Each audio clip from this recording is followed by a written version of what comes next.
Praise lord. దేవుని పరిశుద్ధమైన నామమునకు మహిమ కలుగునుగాక.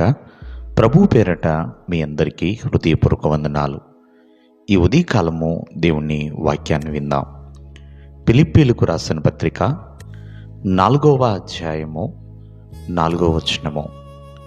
ఎల్లప్పుడూ ప్రభువునందు ఆనందించుడి, మరలా చెప్పుదును ఆనందించుడి. భక్తుడైన పౌలు గారు ఫిలిప్పీలకి ఓలో ఉన్న ప్రజలందరికీ ఆ విషయాన్ని తెలియజేస్తున్నాడు.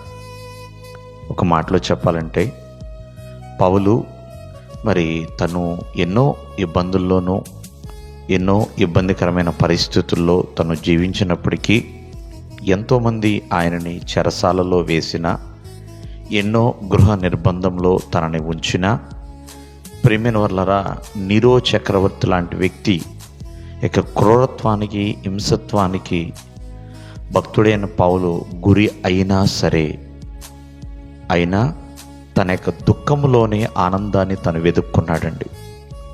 అంతేకాదు, ఎంతగానో దేవుని ఎదుట బలమైన సువార్థికుడుగా తను మారి ఉన్నాడు.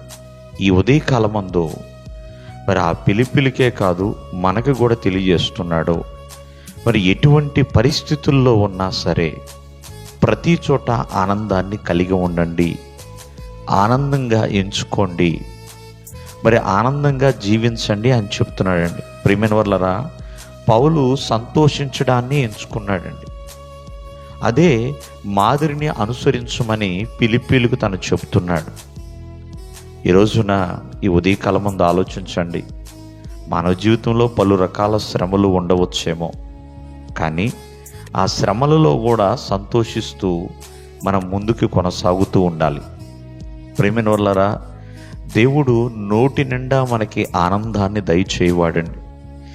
జీవితం అంతా కూడా ఆనందాన్ని దేవుడు దయచేయవాడు. మనసంతా కూడా సంతోషంతో ఆయన నింపువాడండి. ప్రేమైన వాళ్ళరా, ఈ రోజున ఆలోచించండి. ప్రతి విషయంలో కూడా భక్తుడైన పౌలు తన యొక్క జీవితంలో ఎంతగా సంతోషించాడంటే, తను ఎటువంటి స్థితిలో ఉన్ననూ సరే ఆ స్థితిని మరిచిపోయి సంతోషంగానే బ్రతికాడు.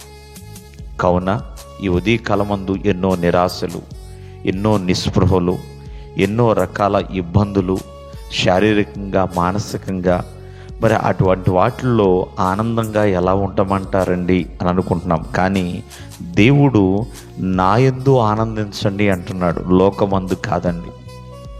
దేవుని యందు మనం ఆనందించేవారిగా ఉంటే అన్ని విషయాల్లో దేవుడు ఆనందించేలా చేస్తాడు. దేవుడు మిమ్మల్ని ఆశీర్వదించును గాక. ఆమేన్.